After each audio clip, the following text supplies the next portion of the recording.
जय श्री कृष्ण। बंधु, जैसा आप सभी लोग जानते हैं कि 20 तारीख को पावनी शरद पूर्णिमा है। इस विशेष तिथि में किए गए शुभ कार्य, पुनीत कार्य अनंत गुना फल को देने वाले होते हैं। यह पूर्णिमा वर्ष की सबसे बड़ी पूर्णिमा मानी जाती है। वैसे तो पूरे वर्ष भर में 12 पूर्णिमा आती हैं, परंतु शरद पूर्णिमा का उनमें विशेष सर्वोपरि स्थान है। इस दिन चंद्रमा 16 कलाओं से परिपूर्ण होता है, अर्थात पूर्ण चंद्रमा होता है। विशेषतः यह दिन माँ लक्ष्मी के प्राकट्य का दिन माना जाता है, अर्थात इसी दिन माँ लक्ष्मी का प्राकट्य हुआ था। इसलिए इस दिन विशेष रूप से लक्ष्मी नारायण भगवान की उपासना की जाती है। ब्रजमंडल में इसी दिन निधि वन में भगवान श्री कृष्ण गोपियों के संग ब्रजरास करते हैं। भागवत में वर्णित है, भगवान पिता रात्रि शरदोत्फुल्लम मल्लिका वीक्षरन्तु मनश्चक्रे योग माया मुपाश्रितः। इसी दिन मेरे भगवान ने ब्रज में योग माया का प्रसार करके, कहते हैं, ब्रजमंडल में रास किया था। आज विशेष शरद पूर्णिमा पे हम कुछ चर्चा आप सभी से करते हुए कि इस दिन क्या करना चाहिए और इसके करने से हमें क्या फल मिलता है, उस पे हम आज थोड़ी सी चर्चा कर रहे हैं।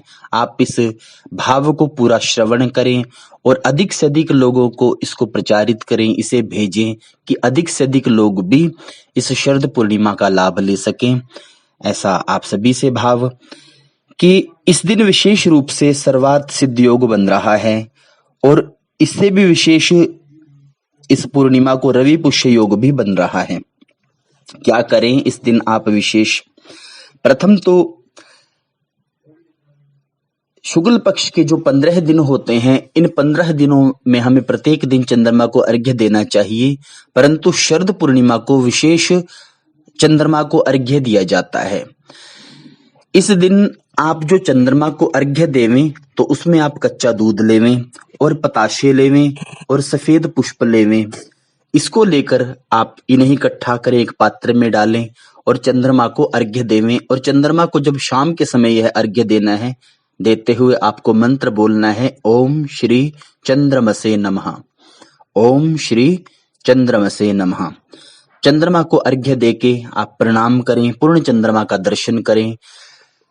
ऐसा करने से आपको मनोवांछित फल की प्राप्ति होगी। जीवन की जितनी बाधाएं हैं वो समस्त बाधाएं दूर होंगी। इस दिन हमें कम से कम 10 मिनट तक चंद्रमा को एकटक आंखों से देखना चाहिए। ऐसा करने से हमारी नेत्र ज्योति मजबूत बनती है और हमारे जीवन के समस्त विकारों का क्षय होता है, हमारे जीवन की समस्त दुर्भावनाओं का क्षय होता है और हमें हमारे जीवन में सद्मार्ग हमारे लिए प्रस्तुत होता है। विशेषतः इस दिन शरद पूर्णिमा को व्रत धारण करना चाहिए, अखंड व्रत करना चाहिए, क्योंकि इस दिन किया गया व्रत अखंड लक्ष्मी को देने वाला होता है।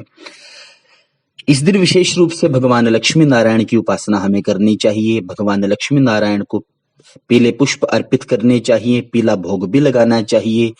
विशेषतः पूरा दिन हरि नाम लेते हुए, कहते हैं, इस पूर्णिमा को हमें रात्रि में भी जागरण करना चाहिए, क्योंकि ये जागने की रात होती है पूर्णिमा। इस दिन लक्ष्मी का घर में आगमन माना जाता है, इसलिए इस दिन हमें, इस रात्रि को भी हमें जागना चाहिए। विशेषतः हमें इस विशेष दिन में खीर बनानी चाहिए और प्रयत्न करना चाहिए चूल्हे की आंच पे वह खीर बने। और जैसे ही वो खीर बनती है तो रात्रि के समय हमें चंद्रमा के प्रकाश में उसे रखना चाहिए।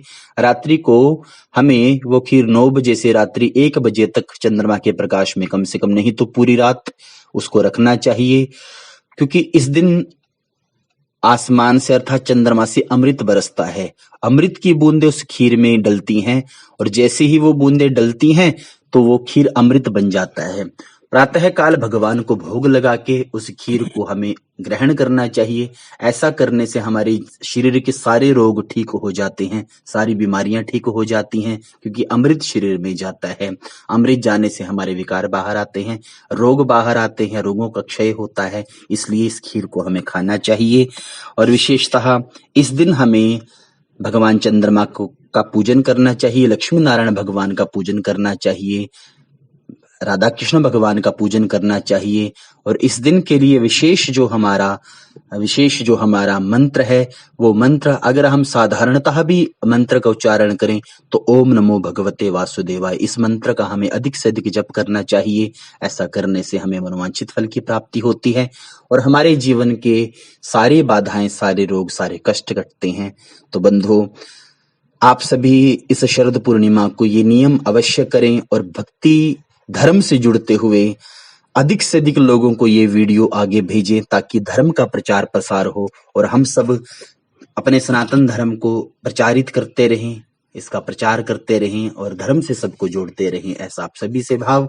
जय श्री राधे, जय श्री कृष्ण।